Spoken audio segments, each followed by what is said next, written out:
नमस्कार, आप देख रहे हैं एक न्यूज 24 और मैं हूं स्वाति आपके साथ। बिहार सरकार ने प्रशासनिक स्तर पर बड़ा बदलाव करते हुए 21 आईएएस अधिकारियों का तबादला किया है।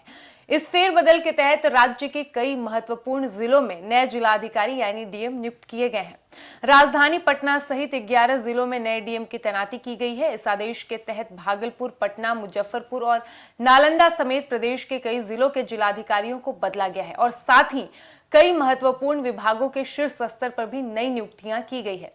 सरकार के इस फैसले को प्रशासनिक व्यवस्था को और मजबूत बनाने की दिशा में महत्वपूर्ण कदम माना जा रहा है। तबादला सूची जारी होने के बाद सबसे अधिक चर्चा पटना के नए जिलाधिकारी यानी डीएम को लेकर हो रही है। सरकार ने प्रशासनिक फेरबदल के तहत साल 2012 बैच के आईएएस अधिकारी कुंदन कुमार को राजधानी पटना का नया डीएम बनाया है। राजधानी होने के कारण पटना जिले की जिम्मेदारी काफी अहम मानी जाती है।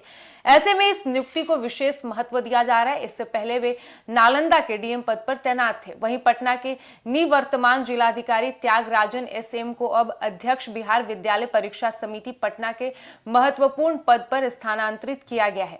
त्यागराजन इसके साथ ही स्वास्थ्य विभाग के विशेष सचिव का अतिरिक्त प्रभार भी संभालेंगे। सरकार की ओर से जारी आदेश के अनुसार कई अधिकारियों को नई जिम्मेदारियां सौंपी गई है, जबकि कुछ अधिकारियों को उनके वर्तमान पदों से हटाकर दूसरे विभागों में भेजा गया है।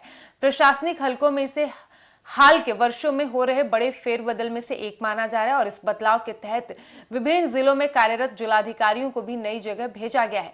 सरकार का मानना है कि समय समय पर अधिकारियों के स्थानांतरण से प्रशासनिक कार्यों में नई ऊर्जा आती है और विकास योजनाओं के बेहतर क्रियान्वयन में मदद मिलती है। पटना के अलावा जिन जिलों में नए डीएम नियुक्त किए गए हैं उनमें राज्य के कई महत्वपूर्ण जिले शामिल हैं। इन जिलों में अब नए अधिकारी विकास कार्यों, कानून व्यवस्था और जनहित से जुड़े कार्यक्रमों की निगरानी करेंगे। सरकार को उम्मीद है कि नए अधिकारियों के अनुभव का लाभ जनता को मिलेगा और तबादला सूची में कई ऐसे अधिकारी भी शामिल हैं जिन्हें विभागीय स्तर पर नई जिम्मेदारी दी गई है। कुछ अधिकारियों को सचिवालय में महत्वपूर्ण पदों पर नियुक्त किया गया है, जबकि वहीं कुछ को विभिन्न विभागों में विशेष दायित्व सौंपे गए हैं। प्रशासनिक फेरबदल के दौरान बिहार विद्यालय परीक्षा समिति के अध्यक्ष आनंद किशोर का नाम भी चर्चा में रहा है। सबसे लंबे समय तक परीक्षा समिति की जिम्मेदारी संभालने के बाद उन्हें नई भूमिका दी गई है। उनके कार्यकाल में कई महत्वपूर्ण परीक्षाओं का सफल आयोजन हुआ था। ऐसे में उनके स्थानांतरण को लेकर प्रशासनिक और शैक्षणिक हलकों में चर्चा देखने को मिल रही है। नए आदेश के तहत वरिष्ठ आईएएस अधिकारी और बिहार विद्यालय परीक्षा समिति यानी बीएसईबी के अध्यक्ष आनंद किशोर को अब पर्यावरण, वन एवं जलवायु परिवर्तन विभाग के अपर मुख्य सचिव के पद पर पूर्ण रूप से तैनात किया गया है। साथ ही आपको बता दें कि इस पर सरकार का कहना है कि अधिकारियों के तबादले का उद्देश्य प्रशासनिक व्यवस्था को अधिक प्रभावी बनाना है। राज्य के विभिन्न जिलों और विभागों में अनुभवी अधिकारियों की तैनाती से विकास योजनाओं की गति बढ़ाने में सहायता मिलेगी। बिहार में पिछले कुछ वर्षों के दौरान प्रशासनिक ढांचे को मजबूत करने के लिए लगातार प्रयास किए गए हैं और इसी क्रम में समय समय पर अधिकारियों की जिम्मेदारियों में बदलाव किया जाता रहा है। इस बार भी सरकार ने व्यापक स्तर पर बदलाव कर कई अधिकारियों को नई जिम्मेदारी सौंप दी है। राजनीतिक और प्रशासनिक जानकारों का मानना है कि इस फेरबदल का असर आने वाले समय में जिलों के कामकाज पर भी दिखाई दे सकता है। साथ ही बता दें कि नए अधिकारी अपने अपने क्षेत्र में विकास कार्यों और सरकारी योजनाओं के क्रियान्वयन पर विशेष ध्यान देंगे। पटना जैसे महत्वपूर्ण जिले में नए डीएम की नियुक्ति को लेकर लोगों की दिलचस्पी भी बढ़ी है। राजधानी होने के कारण यहां प्रशासनिक चुनौतियां अपेक्षाकृत अधिक रहती है।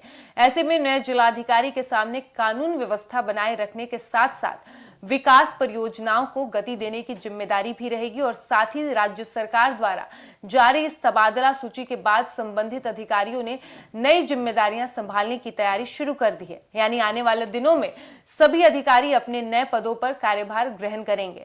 यानी कुल मिलाकर बिहार सरकार का यह फैसला प्रशासनिक दृष्टि से काफी महत्वपूर्ण माना जा रहा है। 21 आईएएस अधिकारियों के तबादले और 11 जिलों में नए डीएम की नियुक्ति के जरिए सरकार ने प्रशासनिक ढांचे में व्यापक बदलाव का संकेत दिया है। अब सभी की नजर इस बात पर रहेगी कि नए अधिकारी अपने अपने क्षेत्रों में किस तरह काम करते हैं और विकास कार्यों को कितनी तेजी से आगे बढ़ाते हैं। फिलहाल इस वक्त की खबर में इतना ही और ऐसे ही तमाम खबरों के लिए बने रहिए हमारे साथ और देखते रहिए एक न्यूज़ 24। धन्यवाद।